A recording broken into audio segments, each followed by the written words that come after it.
Hey, y'all. Welcome to Disrupt Your Now with me, your host, Lisa Kipps-Brown. And my guest this week is Andy Greider, who is the Chief Dot Connector. And I love that title. So, Andy, I want you to introduce yourself to my fans or to my followers and tell them a bit about your background, what you do, how you got to where you are today.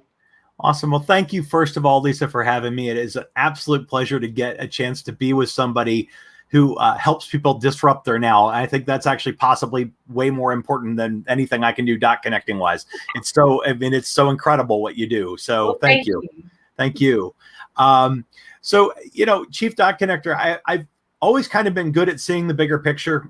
Comes from a background in everything from journalism to consulting to technology to I share a background with you with building websites and that back when Al Gore invented the internet and things. Yeah, back when we had to do anything with a text editor, right? Well, I was just going to say, back when we were writing HTML in a notepad. Yeah, yes. Hey, totally off topic, but do you remember a hot dog by Sausage Software? Oh God, yes. Unfortunately, yes, I do. No wonder I hate hot dogs. Anyway, it was but dot connecting kind of has always come natural for me because I see a lot of things from different angles. And I like to bring people and resources and companies and people and companies and resources together. Somebody once said, Andy, you're the guy that takes the dot to dot picture and connects the dots, fills it in pretty, and sells it for a lot of money. I said, well, I'm missing the last part, but okay. But what we do these days is we try to help people through the dot connecting by building consortiums of vendors that can solve problems that are usually low-hanging fruit type of things and things along those lines. We've got a bunch of different initiatives running. COVID, like it did for a lot of people, and I know it did for you. Yeah, it rearranged everything for us. We went from a very different model than what we have now to what we have now, but I couldn't be happier. So. Yeah, and I told my clients, stop using COVID as an excuse and use it as a reason. Figure out something you can do or need to do, like our friend Marlena did that we were talking about with virtual photography. Yeah, I was going to say, photographer in your pocket is one of the coolest ideas I've ever seen. Yes, and I'm big on new ideas. So yeah, we've invented a couple things or corralled a couple things together that we're pretty happy with at this point. But I agree with you. COVID is either a crutch or it's a catalyst. So we try to make it a catalyst. Well, do you want to share with us any of your projects, like your pet projects or favorite? Sure. Thank you. Absolutely. So as I said, we try to go for the underserved markets and things like that. And one of the things that we realized as COVID was happening, starting out, back in March of 2020, through May of 2020, there were 4 things that were affecting America. And there was a lot of problems for emotional status, mental health, physical health, and financial health. Yeah. And it was for the family, it was for the individual, it was for the teenagers, it was across the board. And everybody had their own special issues. Yeah. And we're also very good at finding the creators and the developers of the neat stuff. Much like, you and I were both fortunate enough to stumble across Marlena. Yeah. We stumbled across a fella who had some products that helped on all of those levels.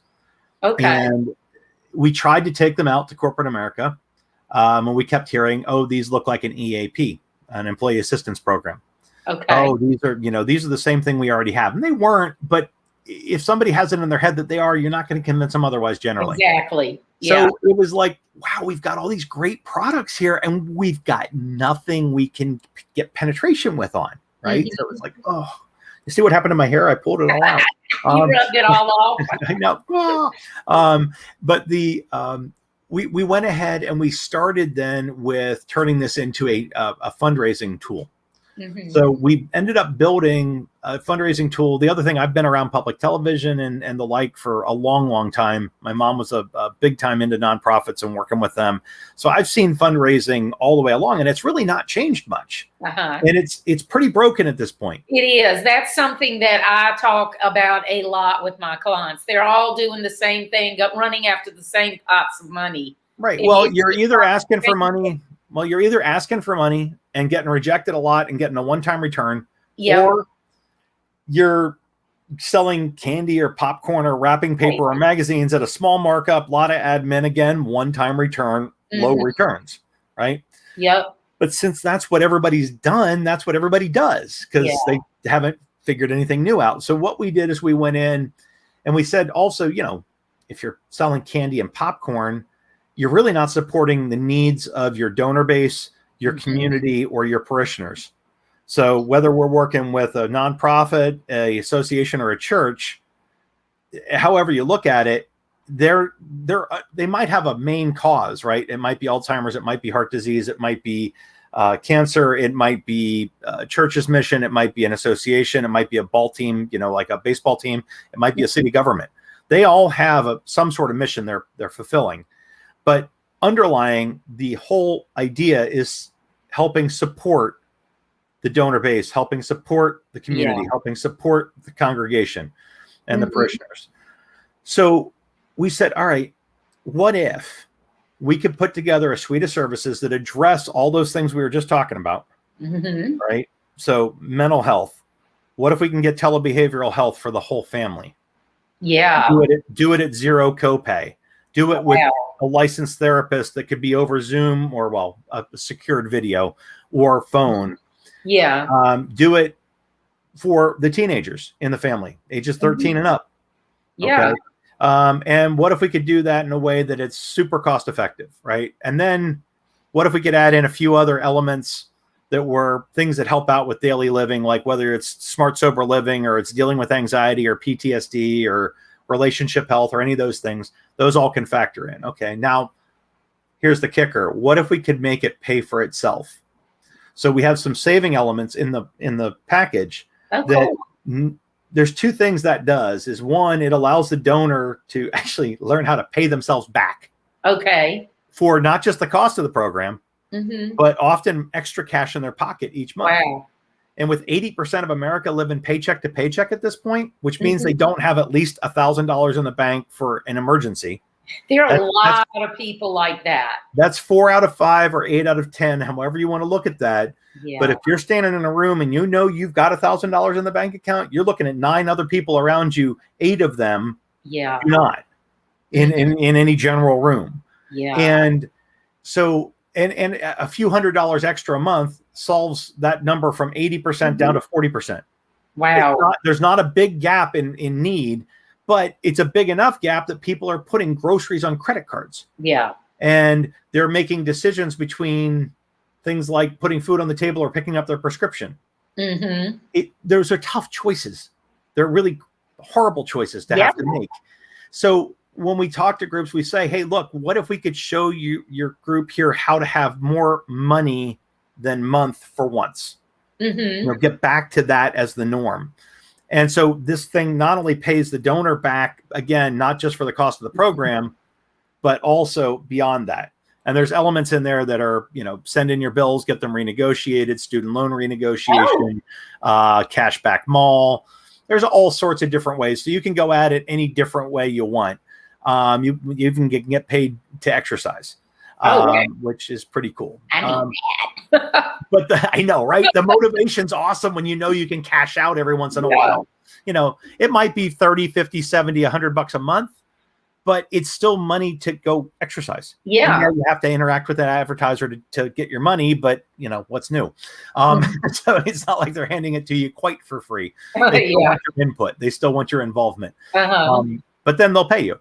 So that's pretty nice. But the kicker, the biggest kicker is this is a residual accrual fundraising element for anybody that's running it.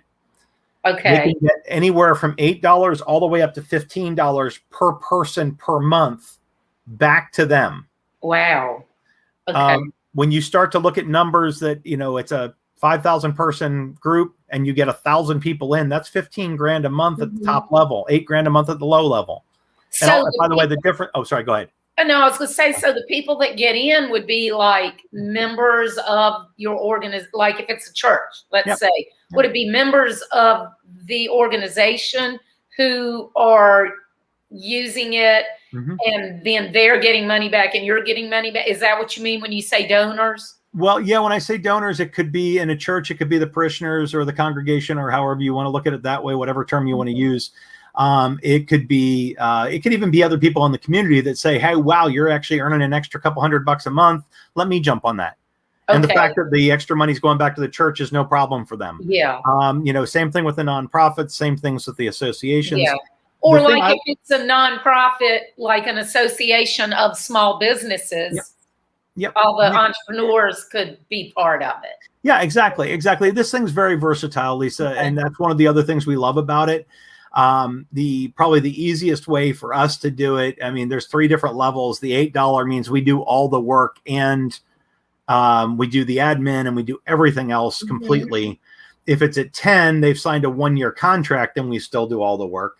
If it's at 15, that means they're doing the credit card processing and sending in a census each month of who's on, and then sending the remainder money past the $15 they keep into us for paying for the program. And the program is, I mean, if you're sitting down for this audience, it's only $60 a month, 60. Wow. Now, I mean, you go to a therapist one time and it's worth it because most copays are somewhere between $70 and $100. Yeah, I was going to say just the copay, and that's assuming that you have insurance. Well, that's assuming you have insurance, and it's also assuming you can find a therapist that is actually a good match for you, which these folks help with. You go through a concierge service. They come up, they put an outcome plan together. I mean, look, I'm not ashamed to admit, I've been to a lot of therapists in my life, and out of 15 of them in my life, I've had 3 that had outcome plans. 3. This is one of them. That, I mean, in other words, that's pretty rare air actually these days to get somebody that does the whole, hey, this is where you're at, but here's where we want you to go. And these are the steps we're going to take to get you there. Now, as a person usually you just go and talk and they just listen and go, and then you wonder, what does that mean? Yeah. Why are you taking notes while I'm saying this? Really. But it's I think the biggest key is, it's the success stories. It's when you talk to somebody who has had the benefit of the program.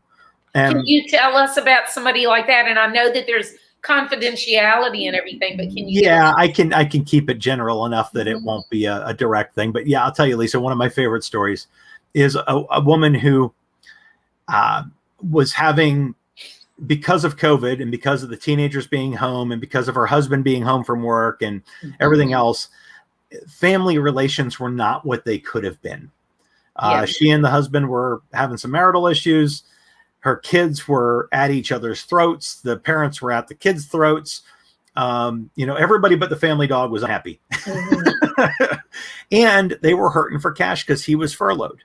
Oh, gosh. So when this program came in, they were able to start doing family activities around exercise together. They started going, each one of them, to a counselor in different ways. So they had family counseling. He was being seen for anxiety. She was being seen for, I can't remember, something else. And then the kids were being seen just for general family counseling. So there were like 5 appointments a week for a couple months. Gosh. And that would have crushed most people's budgets. But instead of coming out way behind because of doing the other things and being smart about it, they were coming out $200, $300, $400, $500 ahead a month, every month. That's awesome. And so, I mean, she came up, she did such a sweet testimonial she said, I know the church does a lot of counseling for a lot of folks here. She said, but I don't know that I always want my pastor to know all my business. She said, so I appreciate the fact that, it's this, but I just want to make sure that I can talk to somebody that, gets me and has my back, and it's not going to get out there. Right. And you don't have to see them all the time. Well, there's that part too. Yeah, there's that part too. So, I mean, and again, she also said, look, I know I'm also supporting my church. She said, I know that there's money going back to the church each month. And that's true whether somebody's an association member, a nonprofit donor, or however it works out. Well, there are 2 things that I love about this. First is that it is helping people. Right. I love that. But I also love you have a great lesson for the listeners that you could not get the corporations to listen because they think they already know what it is. So instead of you keeping on banging your head against the wall, trying to convince them and get them to understand what it is, you're like, fine, we'll just go find somebody that will understand it. You pivoted and so it's the same product, it's the same offering, but a different market. And that's a really big lesson for people to learn, because if you have to constantly convince people that they need what you have, you're talking to the wrong people. Well, either that or you have the wrong message. We may, honestly, Lisa, to be perfectly transparent, we may have been partially at fault there too, in that we might not have been hitting the pain point that they had, that this solved, that they needed to hear. Right. That said, we tried a lot of different approaches. So, I mean, I think it was a perfect storm that was meant to push us this direction. And thank you for your kind words. I mean, we're pretty happy with what we were able to do. The other thing that I'll say is that, even at a corporate level now, and this is the funniest part, one of the companies I had taken this to last fall, about this time last year, actually, I took it back to because they have a foundation they built themselves, a nonprofit. And he said to me, the chairman of the board said, well, we couldn't get this in here before. I said, well, it's a different wrapping on it right now. I said, plus, I think we can take this out to the employees and they're going to know they're supporting the foundation. And they're putting extra money in their pocket in case they get furloughed, in case they get laid off, in case anything else happens. There's a little extra money coming in. I said, it at least pays for itself. I mean, if you can fall out of bed in the morning, you can get your $60 back. And you only have to do it once. If you send in your monthly bills and get them renegotiated, that's usually right at about 50 to 60 to 70 bucks a month. So you're usually pretty close to break even after doing 20 minutes worth of work. Wow. You can't really argue with that. Yeah. And so we also are very fortunate. The guy, Dan, who built this whole thing, these are all, the save and the live portion are all his products. So we have the ability to bring in the guy who made all this happen, who built all this. And all we did was take it and sort of recapitulate it, and put a shiny bow on it to say, hey, this is a great way to go about it. But to your point, it also disrupts and fixes a huge problem. Yeah. And that's kind of what we've tried to do with our other stuff too. So it's a good model.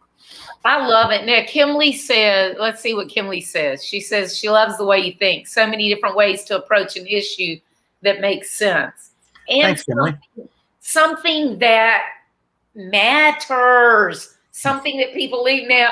Amy just says hi, but it's funny because Amy is one of the people that I just thought of. She works for a company who has a foundation. Right. Yeah. So when you were talking about that company, I was like, ooh, I need to tell Amy about this because it might be something, that would be a good opportunity for them. Awesome. Well, we're always happy to talk to anybody, and we found this helps a lot in just about any situation, because even, when they talk about 80% of America living paycheck to paycheck, the part that people immediately go, oh, those poor people. Well, actually, to be perfectly blunt, there are plenty of people that fit that description, but there's a good third of that 80% that make over $80,000 a year. Yeah. And then there's a lot of them, there's a chunk of them in there that make a quarter million a year and up. And they're just literally living paycheck to paycheck because they spend everything they make. And there's no savings, there's no safety net, anything like that. So, I personally, when I heard the stat, I was like, wow, that's almost impossible. And then I started doing the research on how it broke down, and I went, actually, it's all too possible. Yeah, and because once you get in that loop, it's really hard to get out unless you have some kind of windfall. People are just doing what they have to do just to get the bills paid each month. They can't get ahead. As you just said, it's really hard to restructure what you're used to unless you're forced to, and then sometimes you can, and sometimes you crash and burn. Yeah. It's that's kind of the model we've tried to do for most of what we do. We've got a model in medical, we've got a model with auto dealers, we've got a model in manufacturing and construction and real estate that all are. So here's the other thing we've come to realize is that the best way to help somebody in a business is to show them how to save money in their business, how to create extra income channels in their business, or potentially how to protect their assets, both public, both personal and private. As far as when I say private, I mean their actual company itself, Yeah. like the shell of the company. And so we started working with doctors and doing a lot of work there. And we found they had basically about 10 different problems that they were willing to talk about up front and say, hey, these are the issues I have. Yeah. And cash flow is chief among them. So savings and you know, the actual ability to create a profit center is really huge. And so when we can walk in the door and say, hey, we can do this up front, and then, oh, hey, let's talk about these 7 other things. Yeah. And we bring a consortium of, it's not just us. We're bringing in, again, remember what I said I do, dot connect. So I'm bringing together people that can help that situation, and that's really cool. Getting out of the way and letting them do their work. And then, you know, so as a one other piece for the listeners out there that we're talking about different mindsets, and thank you for the kind words, but one of the things that we love that we get to do is we also get to work with folks like a marketing company. And you know, there's one marketing company we work with that is doing a lot of work this way. They saw this as an opportunity to go in and find money in a corporation. So we've got one that we work with larger groups, 1,000 employees plus. We call it zero net cost. Then zero net cost brings a lot of really cool things to the company at zero net cost to them. Yeah. And often it actually adds to their bottom line and saves them a lot of money. Well, if there's money being saved, this marketing company goes in and says, hey, if we can find you money, will you be willing to spend it on us or our retainer and our advertising budgets? And they say, yes, if you can find this money, sure. Yeah. And so, I mean, I've got, these guys are starting to bring us leads a lot now, and it's pretty cool. Yeah, it's fun.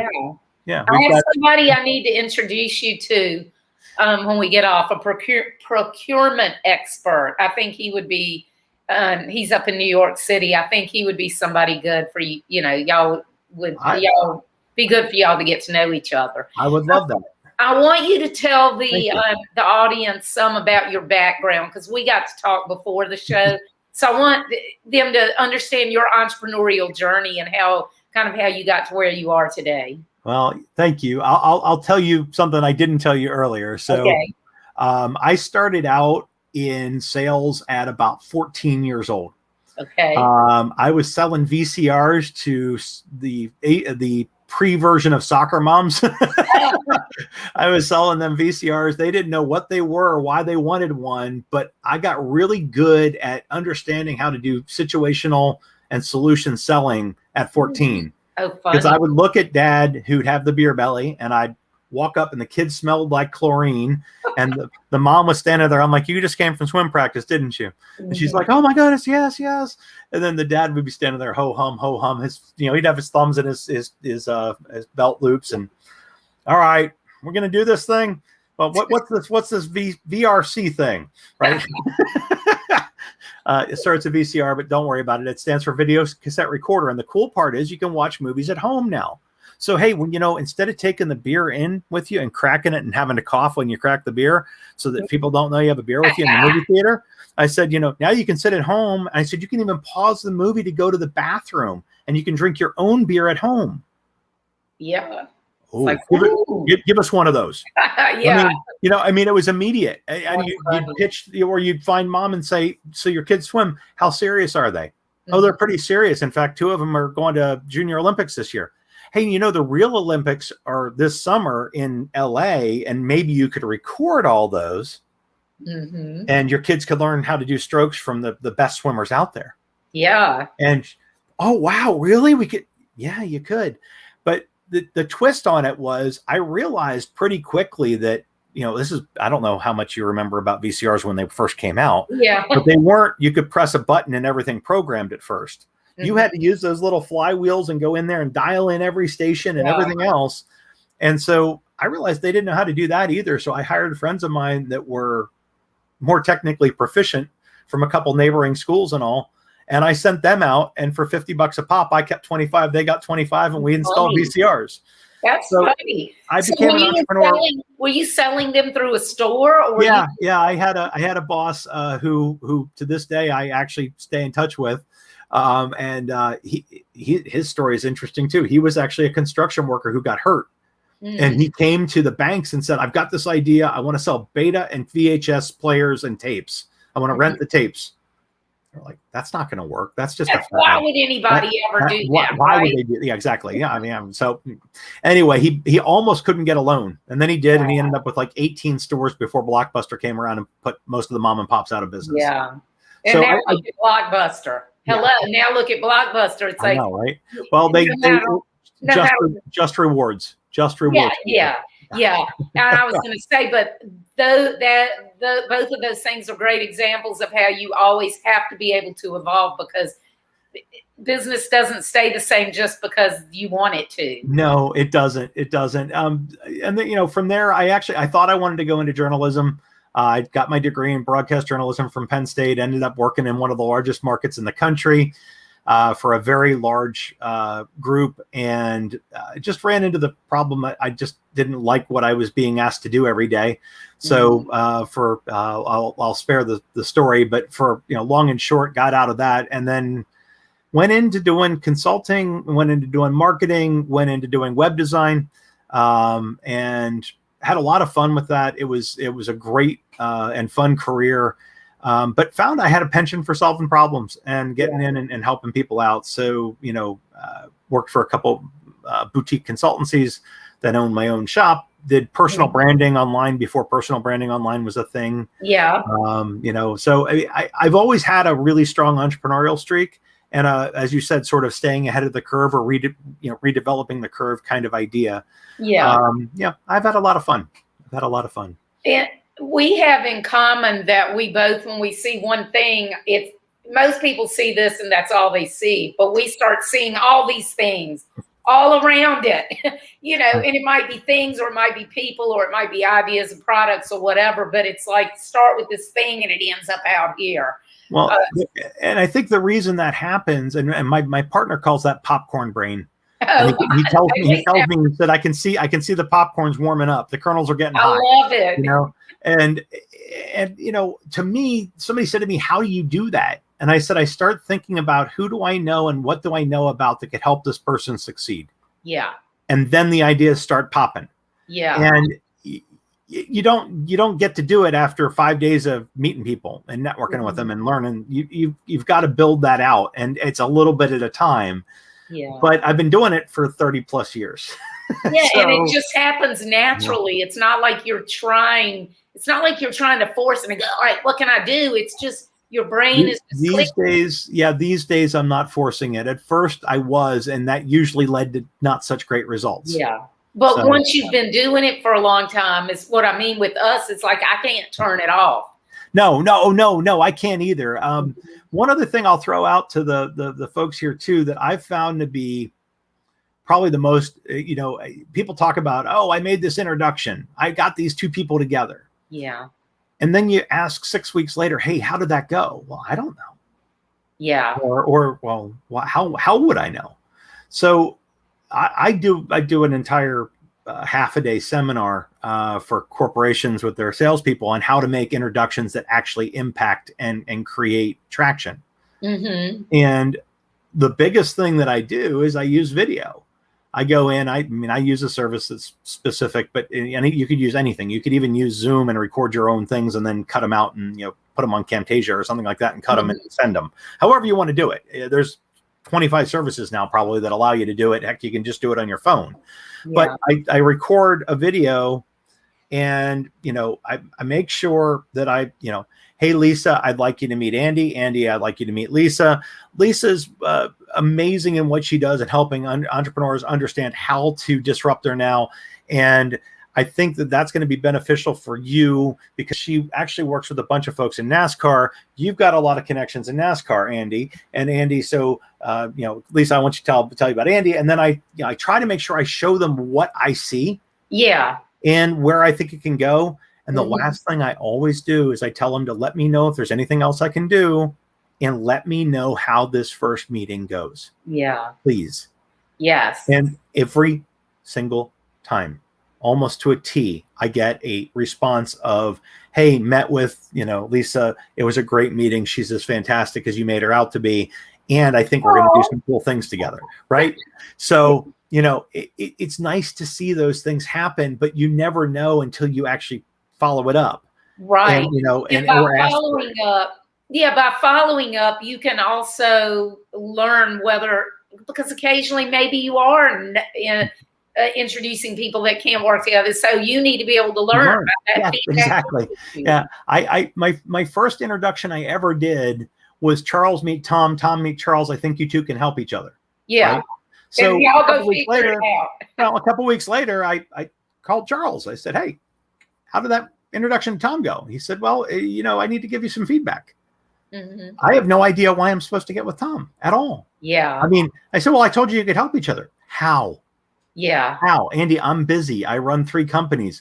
What am I going to do with this guy? And how do I help him? Mm-hmm. And I said, oh, well, I ran on, for like 2.5 minutes. He's like, oh, well, then I definitely want to meet with him. Yeah. And we contacted him, and they actually have done business for the last 22 years. Wow. Yeah. And that's the thing. A lot of times people do just introduce, but one of the guys that's in my book, we were introduced by somebody, and the person makes a lot of introductions, and he's introduced me to a lot of people. But this one person, he had made a lot of introductions that the guy was like, you're that guy. Why? I don't have time. And so you really do, you need to help the people that you're trying to help. You need to help them understand what they're able to do with this. Indeed.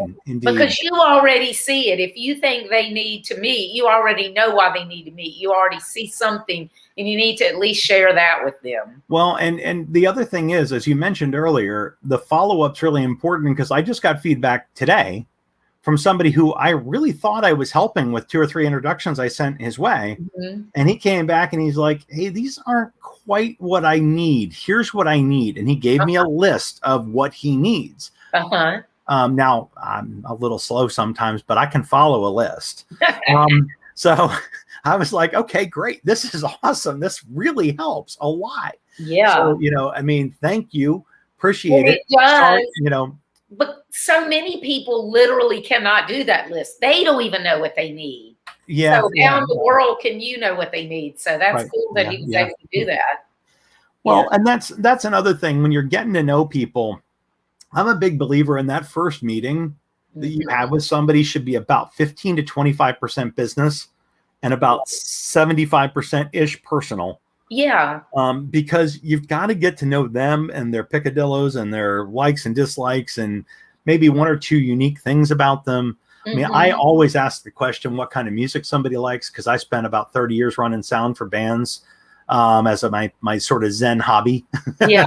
And therefore ended up with a lot of recordings. So, somebody tells me, oh, I'm a big jazz fan. Okay, cool. I can send them some music as a, thank you for the meeting. Yeah. Hey, I really, I like, jam bands, or I like folk or bluegrass or whatever. And I can send them something that usually makes them smile and go, oh, wow, that's, and then it's also a really great, now we remember each other. Mm-hmm. Yeah. Most of us have a lot of meetings each day. It's hard to make a memorable appearance. So there's nifty little tricks you can use, to do that. It's so true. And people want to work with other people. So the more they know you, even if somebody else is better, if they know you and they relate to you, they're going to pick you first if they feel like because they just feel more comfortable and trust you more because of that feeling. Yeah, it was remember the first time I heard that philosophy, and he may have ripped this off from other people too. I'm not accusing him of it. I'm just saying he may have. But Jeffrey Gitomer in his little red book of selling, he said flat out, he said, all things being equal, people will do business with people they like. All things being not so equal, people will still do business with people they like. And it's, it was the one thing that kind of stuck with me. It's not like I'm going to intentionally go make somebody like me, or try to make somebody like me. But the other thing is, when you're authentic and you're real and you're honest in your communications with somebody, you get a good feel for whether they're going to fit into your model of who you work well with and who works well with you. It's another thing I talk to people all the time about is it's the Pareto principle squared these days. It's not 80-20. It's more like 5% of the people that you talk to, your message should be appealing to and should be the right fit for your model. And it's okay if it's not 20%. And it's certainly really good if it's not 30, 40, 50, 70%, because then you're people pleasing. Right. And then you're trying to be way too many things to way too many people. I'd much rather have the 10% of people I work with, that I end up hooking up with and working with, be the people that are going to stick around and love me and love what I do. And I'm going to love them and love what they do. And we're going to be a really good fit.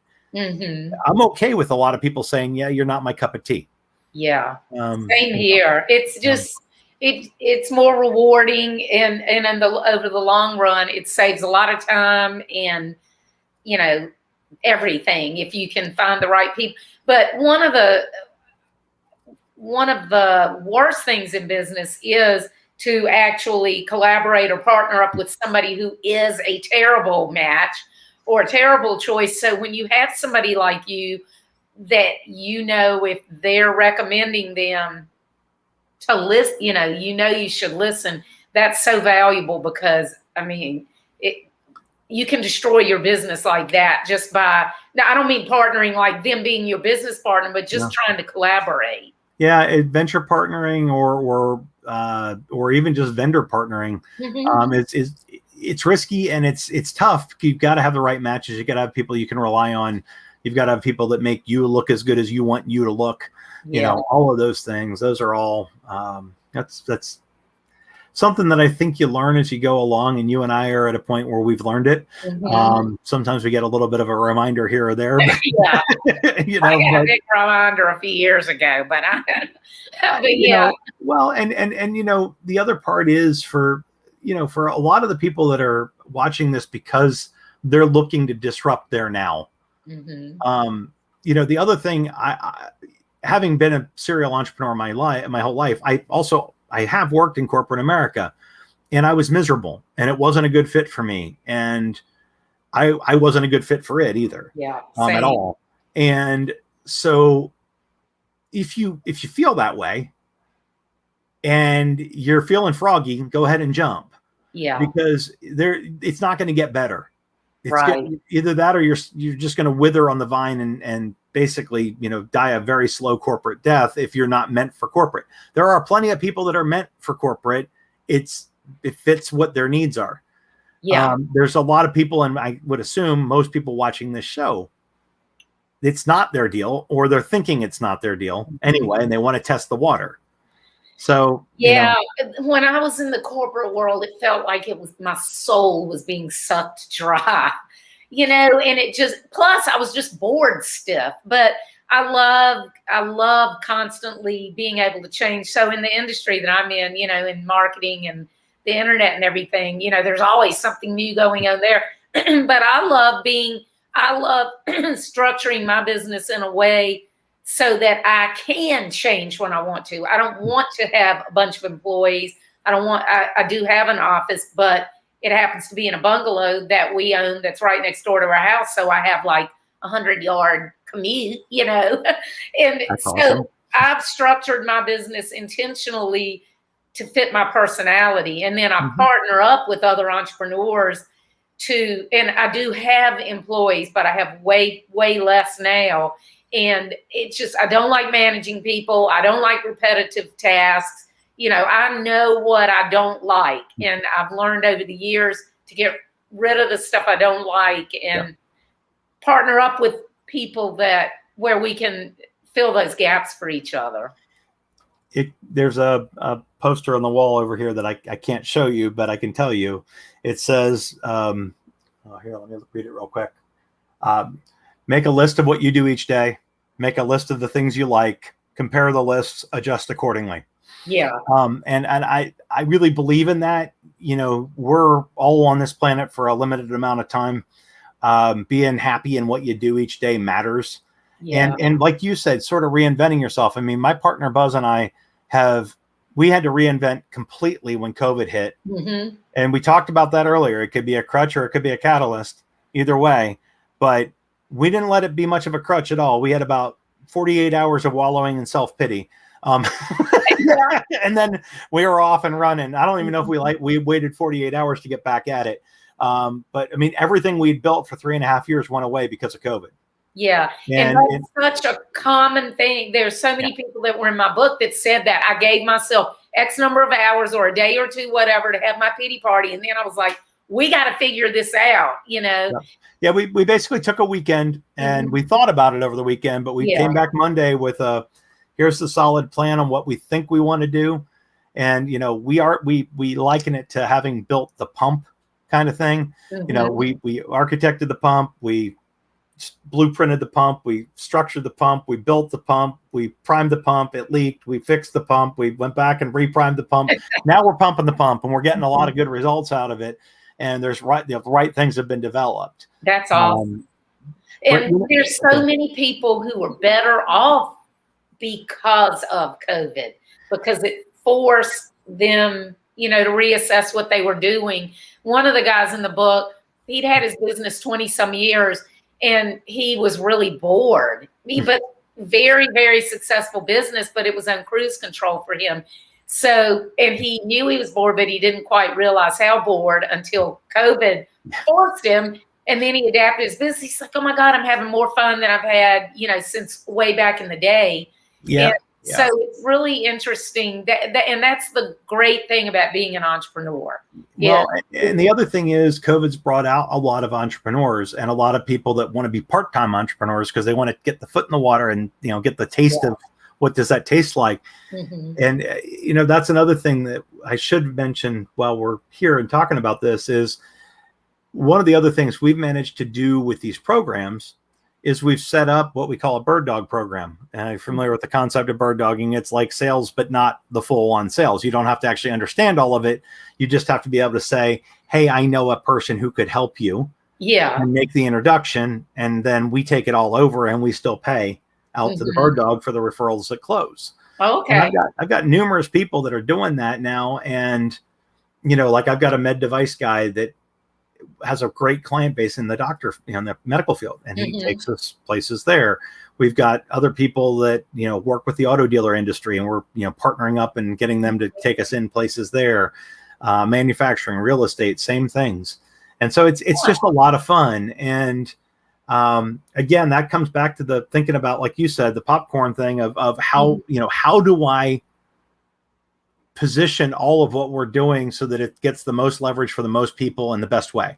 And well, so anybody listening, if y'all think you want to be a bird dog for Andy, look you up on LinkedIn, I guess. Like please. They have a network that they might be able to, that your product might help. And you'd be surprised because, and it's not just the fundraising product that we're talking about everything we do. But it's amazing how many people know somebody in the medical profession. They know somebody who's a orthodontist or a dentist or something like that.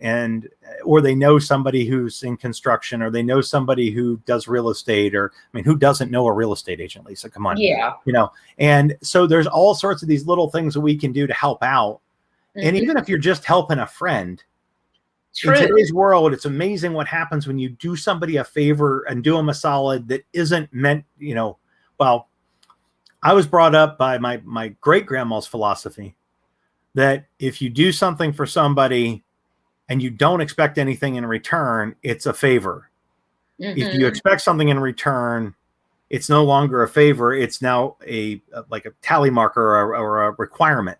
And it's that concept has served me really well because I try not to put any expectations on people that I do things for, because I want to do them out of the goodness of my heart. And if it leads somewhere, that's awesome. I'm not ever going to say no. But at the same time, you know, when you can do that, and again, it comes down to the helping out people that need the help right now. Like, you know, if you know somebody in medical professions, they had a horrible 2020. They couldn't see patients. They couldn't do elective surgeries. They couldn't do all sorts of things they used to be able to do. And they lost a lot of traction. So Yeah. if there's a way that they can figure out because of a referral you made that suddenly they've saved some money and then they've got a new profit center in place and now they've protected things so that if they happen to have a problem or they've gotten compliant with Medicare or whatever else, there's all these things. But again, to make the referral, all you have to do is say, I know a guy. Yeah. I know a guy, and then introduce, and then, and then you're done. Or I'll send you to a landing page, that you can go watch a webinar. Because we've got webinars for every one of these. Okay. So, I mean, we built that somewhat intentionally, Lisa, because we knew there were so many people that were out there that needed some sort of part-time pop or some kind of part-time money. And a lot of what we do has at least an annual return on it once a year.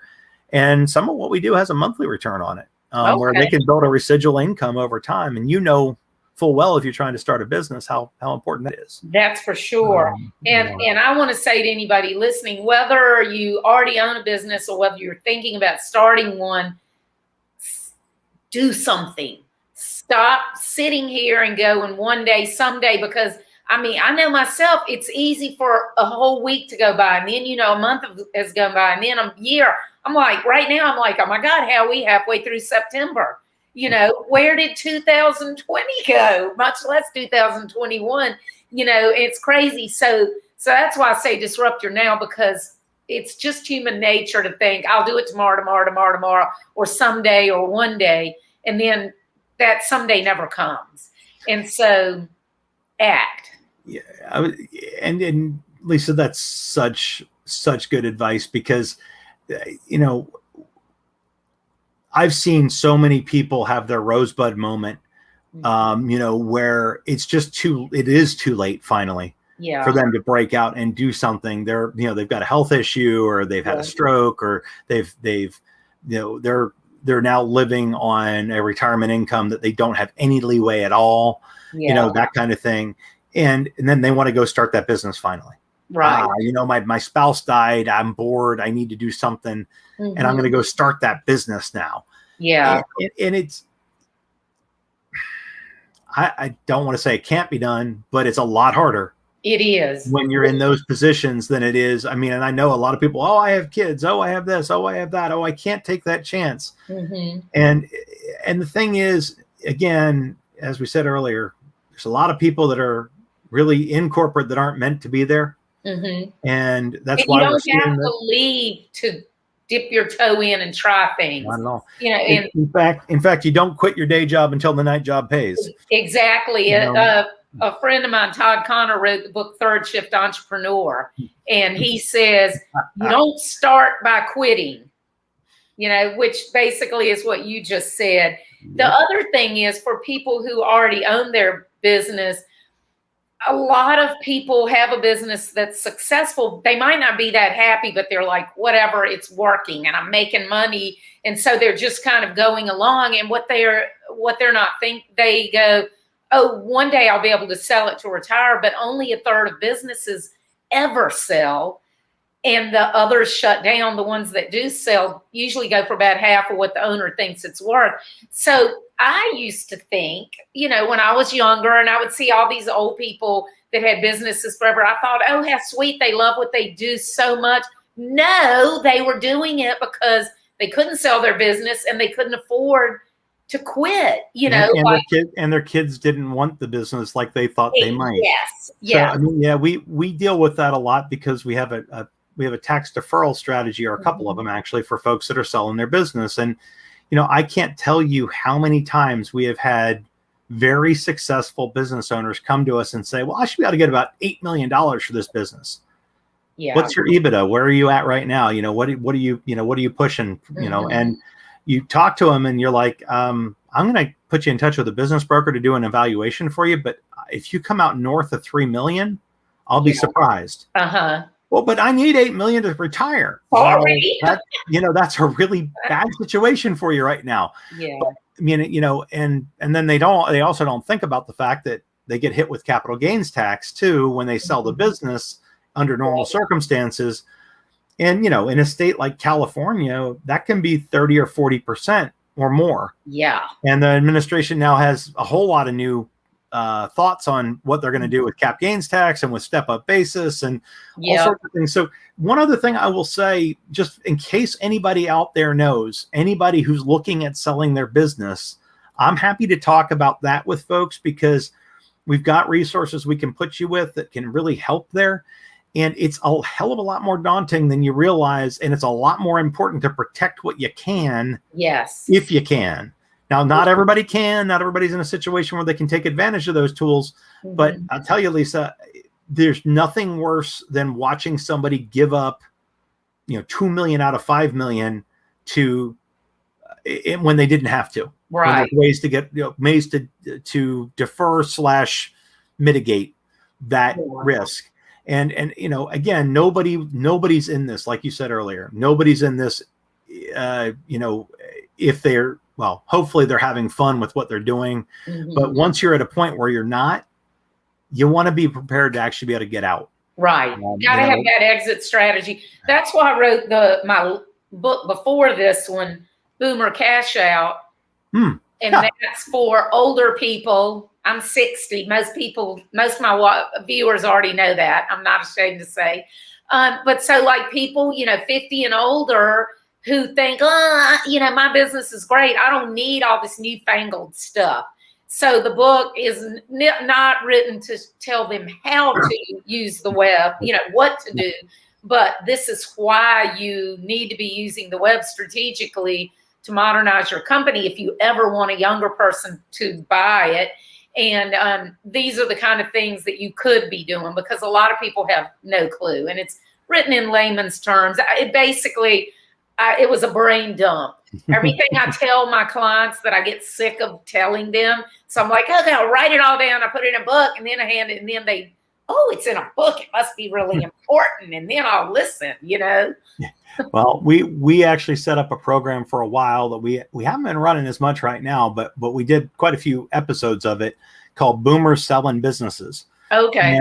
And so kind of right along the same lines, but what we were talking about more was making sure you have the valuation done. You had it done by a professional, making sure that you have things in place like the M&A protection for mergers and acquisition and sale protection. And, know your buyer, make sure that they're real, make sure they're not going to leave you sitting at the altar, all of those things. And then how to defer, tax strategies and things like that. Yeah. And to do things like, get the free money back that you can before you sell. Heck yeah. There was one company that we did work with. It was a medical device company, and he was all ready to get out, right at the beginning of COVID. And we said, well, before you yank the rug out from underneath yourself, why don't you look at these 4 things where you can get some free money back in various ways and set things up so there's an income stream coming into the practice from the outside before you go to sell it. It'll make it a lot more valuable. And he did them, and he got back about $100,000, and the value of the business went up about $250K overall by adding in these new services, because he was able to show over a few months of having them in what the new income flow was. Yeah. I mean, again, it comes back to, like I said earlier, it's problem solving. Yeah. It's helping people figure out how to do what they want to do, and then solution selling, positioning for them. Again, a lot of times, and it's what you do too, Lisa. Yeah. You're really good at listening to what people tell you and then showing them how to get out of their own way. Yeah. But you know what? I suck at doing it for myself. So that's another lesson for everybody out there. Most people are like me. They're great at helping everybody else. They suck at helping themselves. That's why there's the old saying, the cobbler's kids have no shoes. I was just about to say it. Oh, that's funny. So, because you're always working on your own, you're doing everybody else's. You don't have time for your own. Or even if you're doing your own and you're working on it, we are so close to our own stuff, we can't see the forest for the trees. Somebody else can step back and take that big picture look. So, Lisa, there's a term that when I had the radio show in Atlanta, my co-host and I came up with one day for exactly what you just said. And this is a typical entrepreneur problem, is that you're so close to that tree you can't see even anything near you, much less the forest. Right. We called it bark mark.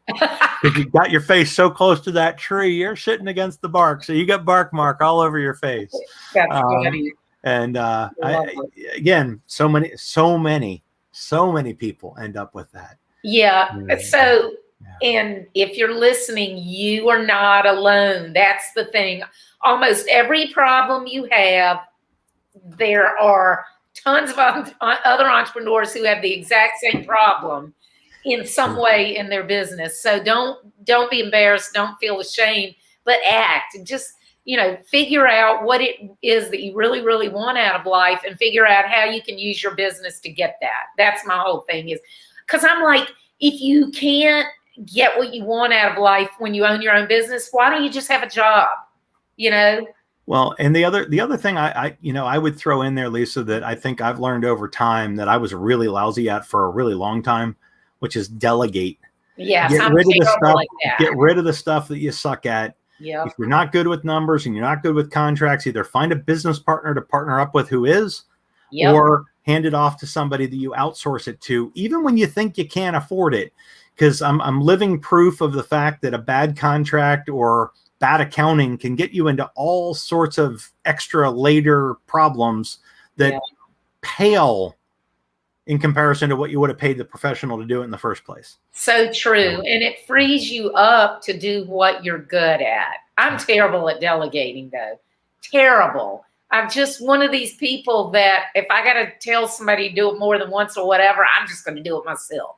I don't know. I resemble that remark, Lisa. The thing I found there, and I'll throw this out too, is to have not a VA, but an EA, an executive assistant who can come in and actually get that out of your way. They'll do the delegating once they understand your business. Yeah. And that's really important, because there's so many times that people do not take into account at all how much time they waste figuring out, how to do something, like you said. I mean, I can do it myself, but then I'm not doing the 10 other things I probably should have been doing. Yeah. I did some work a couple months ago where I handed off some things to some other people on the team, and one of them was even an intern. And she just knocked it out of the park, and it was all off my plate. I'm like, wow, that just eliminated like 4 pages of to-do list. It feels like magic, doesn't it? Oh, she did it in 2 weeks, and it was done right, and I didn't have to go back and redo any of it. It was awesome. It was awesome. And again, it's not. Again, you take the time to find the resources so you can multiply and grow. Yeah. It's flywheel. That's the name of it. If you think about people that do pottery. Yes. You kick the wheel on the pottery wheel, and the first time you do it, you get 1/2 of a rotation. The next time you get a rotation, the next time you get 3 or 4 rotations, and then suddenly it's spinning. Okay. And it's just going, and you're kicking it every once in a while to keep it spinning. That is I think the biggest key for most entrepreneurs is to learn how to flywheel their business. Okay. That's a great analogy. I love analogies. So that's, I think the reason I like them is because they're so visual. It's like I have an anchor in my brain for it. Well, exactly. They're a visual kinetic. Yeah. Yeah, exactly. Well, so what's your biggest piece of advice, or like your biggest lesson, or anything that you want to leave the audience with? Any tidbit? I'm going to echo what you said earlier, and there's so many different ways that you can help yourself these days. There's so many different things you can do, whether it's part-time, whether it's third shift entrepreneurial, whether it's just doing something, for a couple hours a week that gets you out of your normal day to day. And just go do it. Get out of your own way. Go disrupt your now. Go do what you need to do. Build a future, build a residual income, build something that works for you. And the last part is, it's Jim Rohn's saying, and I'm going to get it partially right, which is, if you go through life helping other people build their dreams, you're going to end up with what they have planned for you, which is pretty much nothing. Yes. And for sure, that's not meant to be derogatory towards the boss that gave you the job. It's just that's their dream, and you were willing to help them up until then, and then you leave. So build a strategy. Talk to somebody like Lisa who can help you figure out those next steps and plot it out and do it right. Ask for a little help, and then go do. That's the best advice I can give. I love it. All right, tell everybody how they can learn more about you. Probably the easiest ways to do it would be to go to andygreider.com, which actually points right back to my LinkedIn profile these days. Okay. And then connect with me on LinkedIn. Tell me that you met me through Disrupt Your Now. Tell me how I can help you. Don't be shy. Cool. That's the best advice I can give. That sounds great. Thank you so much for being on here. Thank you, Marlena, if you're listening or when you listen. Marlena, you rock. Yes, she does. And I don't know yet who I'm going to have on my show next week because I just got back from vacation and my brain is still on vacation. But I will be back next Tuesday night at 7 o'clock. If you want to learn more about my book, it's at disruptyournow.com, or you can go to my website, lisakipps-brown.com, and learn more about me. So thanks, y'all, for joining us. Thank you so much, Andy. I've had a great time talking with you. Likewise, Lisa. Thank you so much. Appreciate you. Bye-bye. Take care.